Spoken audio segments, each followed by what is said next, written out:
The new FPL season is now live, and there have been some very interesting changes to player prices and positions. So Aubameyang, Rashford, Greenwood, Jota, they've all been moved now into midfield, and up front you've got the likes of Martial and Richarlison.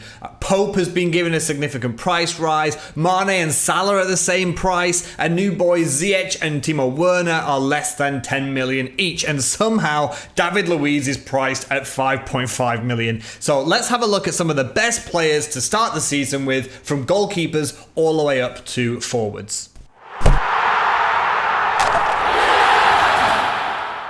So starting at the back, we have goalkeepers, perhaps the least glamorous position in FPL, but one that should not be ignored. Now, often we go for just a set and forget. That's when you get a goalkeeper in and you just keep them for a long time. Perhaps you change them on a wild card, but you keep them for the majority of the season, unless there's an injury or they've just suddenly found themselves dropped from the side. So a common tactic here is to get either two 4.5 million goalkeepers that you rotate, or you get a 4.5 million and a 4 million goalkeeper from the same club, so you're covered there. Or you might even go for a top sort of 6 million goalkeeper like Alisson or Edison, and then a 4 million goalkeeper that doesn't play. I personally will be going for the 4.5 million and the 4 million goalkeeper, so that's just 8.5 million on my goalkeepers from the same club as well. So we're going to start off with I think they're actually the two best options at 4.5 million and for the whole game, and that's Ryan of Brighton and McCarthy of Southampton. So both are nailed on at lower mid-table clubs, and that's the perfect place where you want your cheap goalkeeper to be.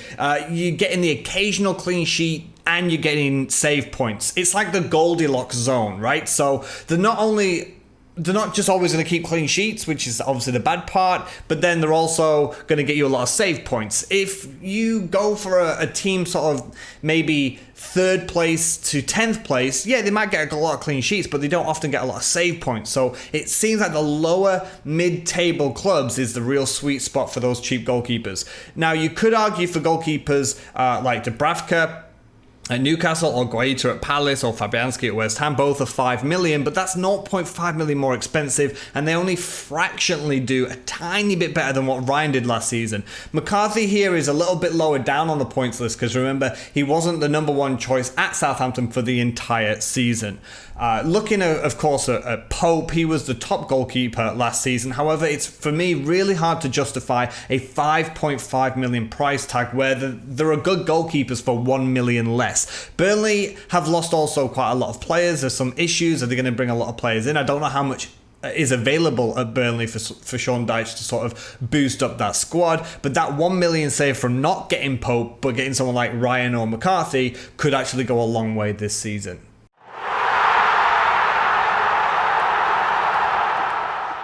Moving on to defenders, let's just start with the obvious and the most expensive choices. You've got Trent Alexander-Arnold and you've got Andrew Robertson, both of Liverpool. So Trent was streets ahead. He was the only defender to get over 200 points. He's on set pieces. He's got a beautiful free kick. And Robertson actually just finished just ahead of Van Dijk, who's 6.5 million. Liverpool have just actually signed a new Greek left back, but that's more for competition and maybe occasional rotation for Robertson. I don't think he's going to be taking his place in the starting 11. So Trent is 7.5, Robertson is 7 million. Both arguably offer more for that price than a midfield or forward would. So a 7 million or 7.5 million midfield or forward will probably get you fewer points than these defenders would get. You could argue against that, but I just feel like these two players are the best options that you could get in defense. I genuinely cannot imagine, though, that Trent Alexander-Arnold in game week 1 will have less than 65% ownership. If I had to say one player in the whole of FPL right now is essential, I'd have to say Alexander-Arnold.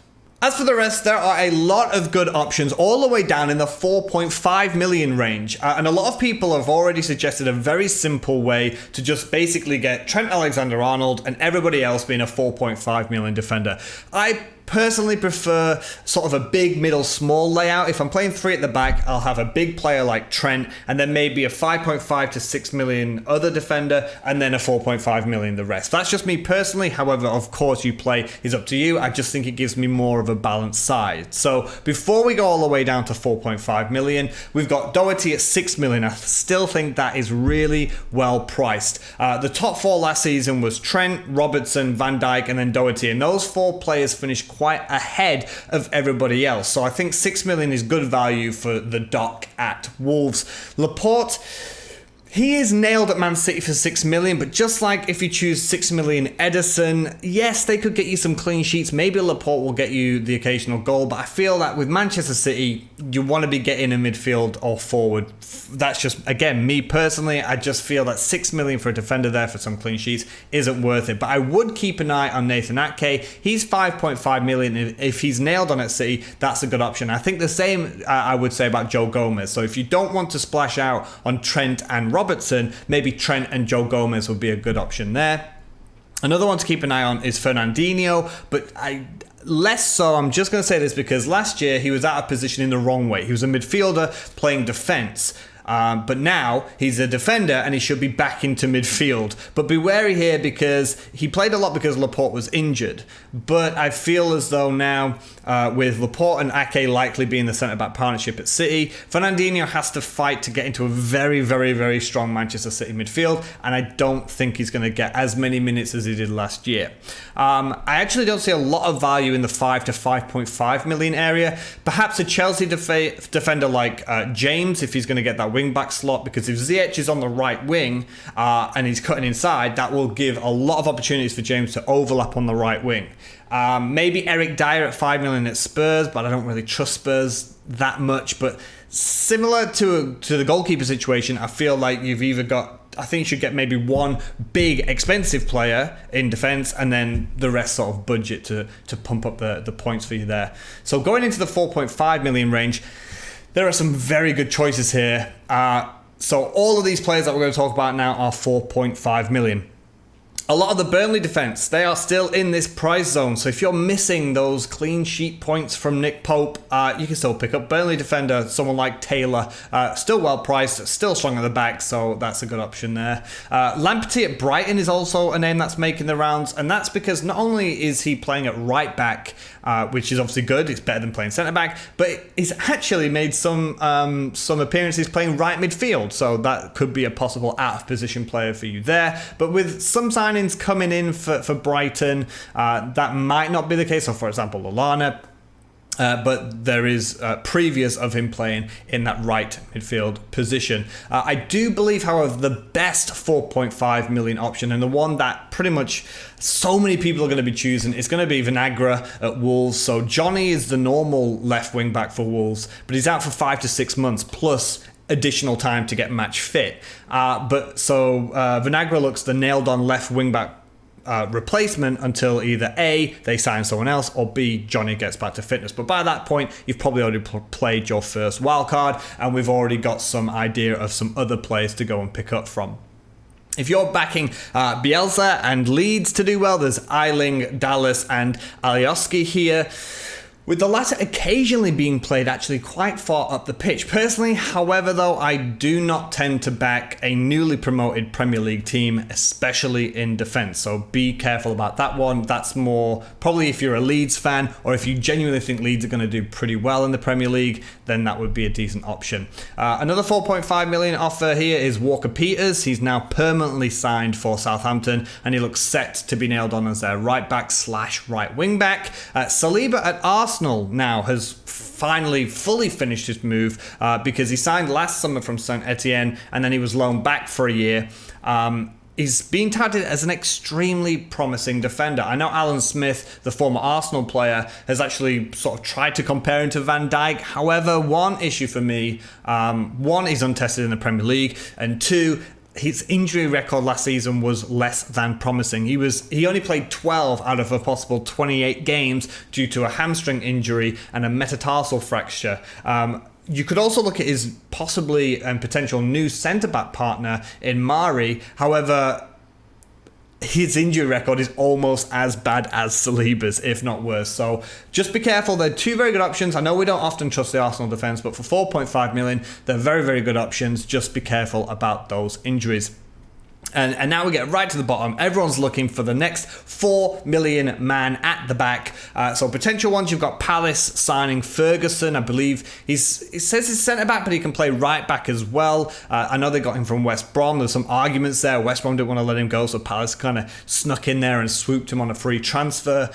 People are praying and hoping, and they're believing that he could be the next Wan-Bissaka. There's also Strujic. I'm probably not saying his name right, but he's the one in the Leeds defence.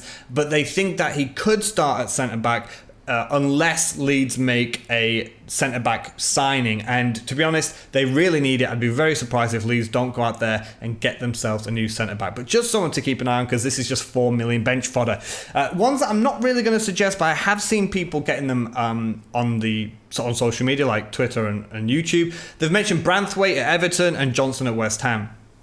Now, these guys did get minutes towards the end of last season. However, a lot of that was due to injuries. But if this is just your third sub sort of bench fodder to save a bit of money, then I can see them getting some minutes throughout the season, but I would not be sort of hoping, dreaming, or believing that they're going to get a lot of minutes this season.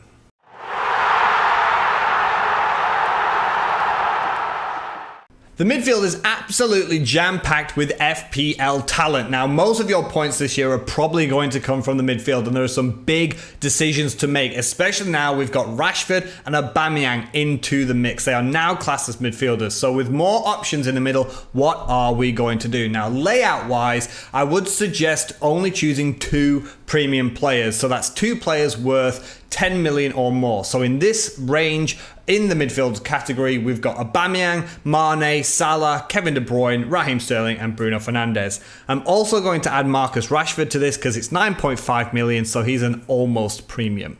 Now, this is a very, very strong list of players, and only choosing 2 of them is probably going to be the hardest, most difficult call you're going to make all pre-season. Yes, you could squeeze 3 of those players into your side, but be careful what it does to the rest of your squad. Remember, you need to rely on a lot of your squad, not just sort of 2 or 3 players to get you mega hauls every week, because that is a big gamble that you're going to take. So it might look good starting the game week with Salah, Sterling, and Aubameyang. However, that's going to mean that the rest of your team is going to be filled with 4.5 million defenders and midfielders, and one really cheap striker that barely plays, so you'll really start to suffer there. So from these top players in this category, in the midfield section, it really is your call, because I feel like they're pretty much all fantastic options. I believe I'm correct in saying, so we start at Aubameyang. I believe that if he was a midfielder last year, he would have been the second best player in FPL, just behind Kevin De Bruyne. Yet it's so strange that we kind of rarely back him. Now, that may be because Arsenal are very inconsistent and at times look very poor. Sometimes when you're watching a game, it's like he's a left wing back, but Aubameyang is the talisman at Arsenal, and in the last 2 seasons, he scored 22 goals in each of those 2 seasons. So remember as well that goals and clean sheet points go for midfielders more. So if he's your captain and they get a clean sheet, that's an additional 2 points, plus he gets a goal, that's an additional point as well. Captain, that's doubled, so it could mean a lot of points for Aubameyang this season. Moving on to Salah and Mane. They're now priced the same, and I've seen a lot of people saying, go for Mane because he's going to have a much lower ownership percentage than Mo Salah, and I just cannot advise against that any more than I'm going to do it right now, because really, please choose the player you think will score the most points. They're the same price, but Salah is often on penalties, sometimes on free kicks, and he's Liverpool's golden boy. He's the one that they push to try and get the golden boot. Now, if you think it's going to be Mane's year and he's going to outscore Salah, then go for Sadio Mane. But please just choose the player that you think is going to score you the most points. If we were looking here and Mane was 11 and Salah was 12, then I'd understand more of a discussion. But I think for the same price, it's really, really hard to look past Mo Salah in the battle at Liverpool. Moving on to another interesting battle, you've got Raheem Sterling and Kevin De Bruyne. Sterling had an incredible end to the season, but KDB was the top FPL player. Both as well priced at 11.5 million, and I'll be backing personally KDB. That's because he's the best player and he's usually less likely to get rotated out by Pep. There's nothing more frustrating than having a player that's quite expensive, even higher than sort of 7.5, 8 million, and he's just sat on the subs bench every 1 in 3 games. Even if they come off the bench, you don't want that kind of expensive player getting rotated out that often. So I do think that when Sterling plays, he's really explosive. If I knew that they were both going to get 90 minutes or play the exact amount of minutes, I'd probably go for Sterling, but without that guarantee, I just can't make that kind of gamble for that kind of price.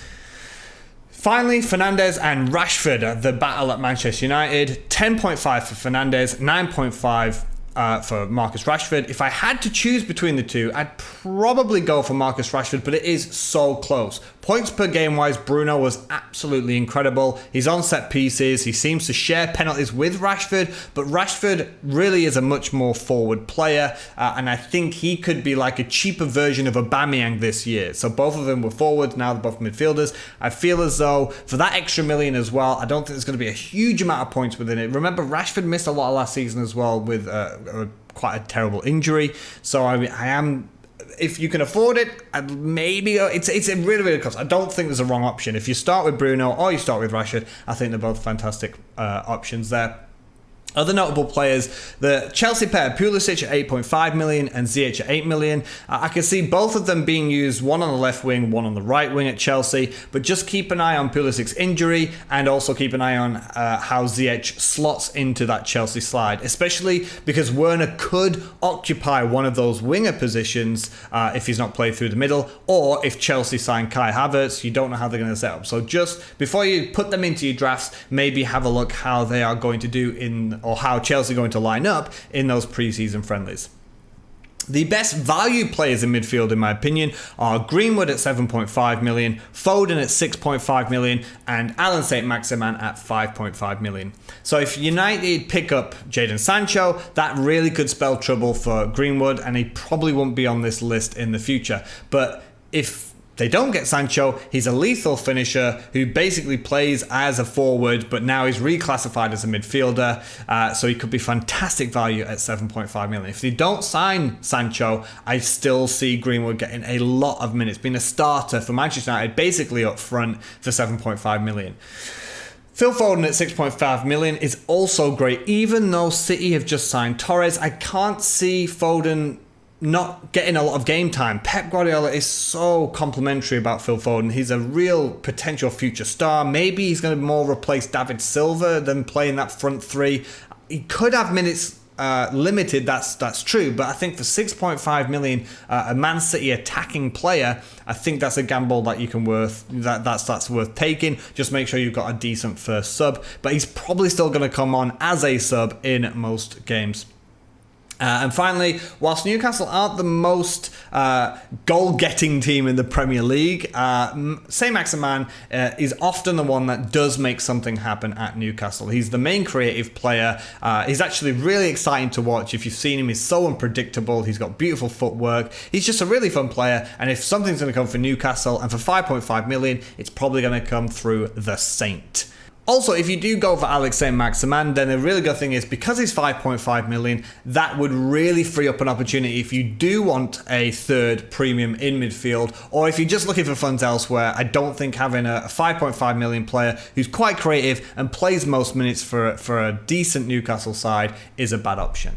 I'll also quickly mention Adama Traore and Diogo Jota, both 6.5 million at Wolves. If either of these two are nailed down starters, then I think they are excellent value and easy to go from Foden to Traore or Jota if Foden's minutes don't quite pan out as well as we think they might. But it's a wait and see for me, because whilst both players are very good, both of these guys tend to get rotated or subbed off early. And with Neto and Podence fighting to get into that first team at Wolves, that makes them less attractive, but also it's no secret that Nuno really wants to expand his very small squad, especially given that they've had a brutal 50 plus game season.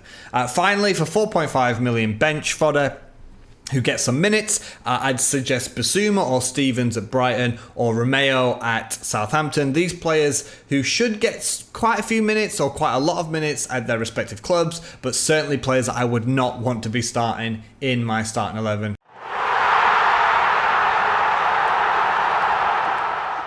If you were excited about your midfield choices, prepare to be massively underwhelmed by your forward choices. So towards the end of last season, a strong squad seemed to consist of 5 power midfielders and 2 good budget forwards. And it's likely to be the same at the start of this season. 2 of the top forwards are now midfielders with Rashford and Aubameyang, and the rest of the options just are not inspiring. But there are a few things to think about. So let's start at the top of the price bracket. Harry Kane is 10.5 million, the joint most expensive forward, and for me it is a massive no. Heung-min Son is 9 million and he's a midfielder. But I cannot spend that kind of money on a Spurs side under Jose Mourinho. They're so inconsistent and at times lack any kind of attacking threat. I'm not attracted to Tottenham Hotspur whatsoever. Sergio Aguero is 10.5 million. Now, any season before this season, you would have thought, wow, Sergio Aguero, 10.5 million, what a fantastic deal. He's a lot cheaper than usual, but how the Argentinian Man City legend he's currently out injured, so that's one thing. But also another thing is, if you thought his position was under threat in previous seasons, brace yourself, because I think this is the season when it genuinely is under threat. With Gabriel Jesus coming in, and it just feels like it's getting towards the end of Aguero's time at Manchester City. I could be wrong. If I am wrong, if Aguero is still the main man at Man City, 10.5 million is a fantastic deal for him. So the 2 most expensive forwards at 10.5 million are not appealing. At 10 million, you've got Golden Boot winner Mr. Party Jamie Vardy, and he's still a Leicester talisman, and he is a great option, Golden Boot winner, but at 10 million, I just feel like there's so many players around him, either cheaper forwards or put that money into midfield, and with Leicester's huge dip in form, it's hard to spend that much money on him, in my opinion. So the forwards I would look at are Martial, Ings, Jimenez, Wood, and Mitrovic. So first, let's just talk about the players that I didn't mention starting the season with. So that's Timo Werner, Firmino, Jesus, Richarlison, Antonio, and Adams. A lot of people have been talking about them, would suggest them, but I'm going to tell you why I'm not going to go for these guys. So let's start off with the key one here, why I'm not going to go for Werner. Werner is a top player. However, 9.5 million on a new striker in a new league is quite a lot. Strikers for me tend to need a little bit of time to settle in from another division. Not just a different team, but a different division as well. On top of that, we don't know where Chelsea are going to play him. Werner is best in a 2-man up top formation, which is a formation Chelsea don't play. They play a 4-3-3, 2 wingers and 1 down the middle. So he'll either play alone down the middle of a 3, which is still quite good, or he's going to be a left or right winger that cuts inside. And if that's the case, then for 9.5 million, then I might as well put that money in Rashford, because they both play, or Greenwood, if Greenwood's still going to play at United, because they will play the identical position, but will be classed as a midfielder, not a forward.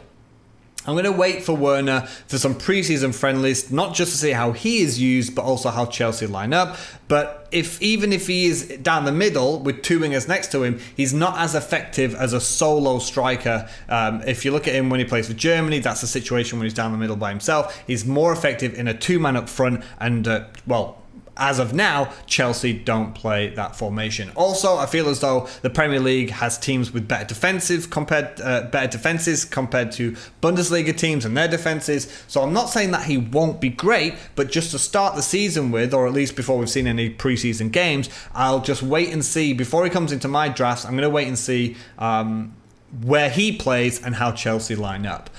Going through the rest of the ones I haven't mentioned quite quickly, Firmino is a wonderful player, poor FPL asset. Gabriel Jesus is 9.5 million, so is Firmino. Isn't nailed on, and too expensive to not have a nailed on player at 9.5 million. Richarlison at 8 million was attractive as a midfielder, but now losing a couple of those points from midfield makes him less attractive in an Everton side that just lacks any kind of creativity, so I think his value is too high there. Antonio is in a similar position. He's 6.5 million, but he's now classified as a forward. Now, he was the forward because Hallier was injured at West Ham.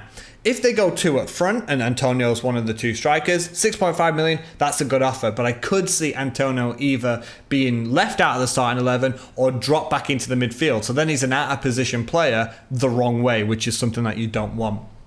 Finally, a few people have mentioned Shea Adams at Southampton being talked about because he's 6 million. He had a decent end to the season and he's cheap. I really would not recommend him. he scored 3 goals in the last 2 games. Yeah, fine, but he scored 4 goals all season. People might think he's going to turn the corner or whatever, but personally, he's just not for me. So let's go on to the players that I would suggest. That's Martial, Ings, Jimenez, Wood, and Mitrovic. Martial for 9 million, if he remains the main Manchester United striker, he's a very good option. However, similar to why last season I went Martial over Rashford, if I had to pick between the two now, I'd likely go for the midfielder. In a choice between Rashford, Bruno Fernandes and Martial would be my third choice. So that's just to give you an idea of how I feel the forwards are just not where the points and the money should be this year, because yeah, we chose Martial last year because he was a midfielder, and it's just a couple of points, but a couple of points can mean a lot of places in your overall rank. So I feel for 9 million, if you don't want to put the money in midfield, then it's a great option. But if you already have Bruno or Rashford, I completely understand. But if you're going to choose one of those Manchester United players, Martial would be my last choice there. Moving on to Ings and Jimenez, both of them are 8.5 million. The question for me with Danny Ings is, can he do it again? And if he can get close to that, he's well worth 8.5 million. But if I had to choose between the two of them, I'm going to back the Mexican marksman because he's got 2 solid seasons under his belt. Both are vital to their teams. They're the talismans of their teams. They're heavily involved in goals for their respective teams as well. And so they're both good options and well priced at 8.5 million. But I feel that Jimenez having 2 good seasons with Wolves, and Wolves being, in my opinion, a better overall side than Southampton, tips the scale in Jimenez's favour for me. Finally, the cheaper options, you've got Wood at 6.5 million and you've got Mitrovic at 6 million. Wood scored an impressive 14 goals in 32 games, which is very strong for a 6.5 million frontman, whilst Mitrovic scored 26 goals in the Championship last season, but then the season before that, he got 11 goals and 3 assists in the Premier League for a relegated Fulham, which for 6 million I think is actually, I think he is the best cheap option at that price. He's the talisman as well at Fulham. He's the main man. I believe he was the captain for the last few games of the season as well. But again, my opinion for forward, I think it would be 1 mid-price forward and 1 cheap forward. So right now I'm looking at Jimenez and Mitrovic. Am I delighted to have Mitrovic? No, but I just feel I'd rather save that money and put that into my midfield. You could argue that Bamford at Leeds for 5.5 million. I would be surprised if Leeds don't bring in a replacement. They need a centre-back for me, and they need a striker as well. Yes, he got 16 goals and 4 assists last year, but I don't feel that Bamford is quite cut out to be a top Premier League player. Finishing off with some bench fodder, you've got 4.5 million Davis at Villa, picking up some minutes. However, the bottom of the forwards price bracket is even less appealing than the top. They're just... Below Mitrovic, you could argue Bamford, but anything below 6 million forwards, you're looking at very limited minutes, very, even more limited goals, and just an absolute waste of money. So below 6 million, you might as well go all the way down to 4.5 million for your third sub bench fodder. So that's it for today's video, guys. I hope you enjoyed it. If you could leave a like and maybe subscribe just over there, that would be very much appreciated. Above me is the live stream when the game went live and we created a draft together and we talked about the players, the good ones, the bad ones, who we should look at, who we should ignore, and that's the live stream just above me there. Coming soon is going to be my complete FPL tips, strategies guide, and hopefully that's going to be coming out very soon. Everything's recorded and done. I'm just waiting to release it at the right time. So I hope you're all doing well. Have fun creating your drafts for the new FPL season, and as always, have a good one.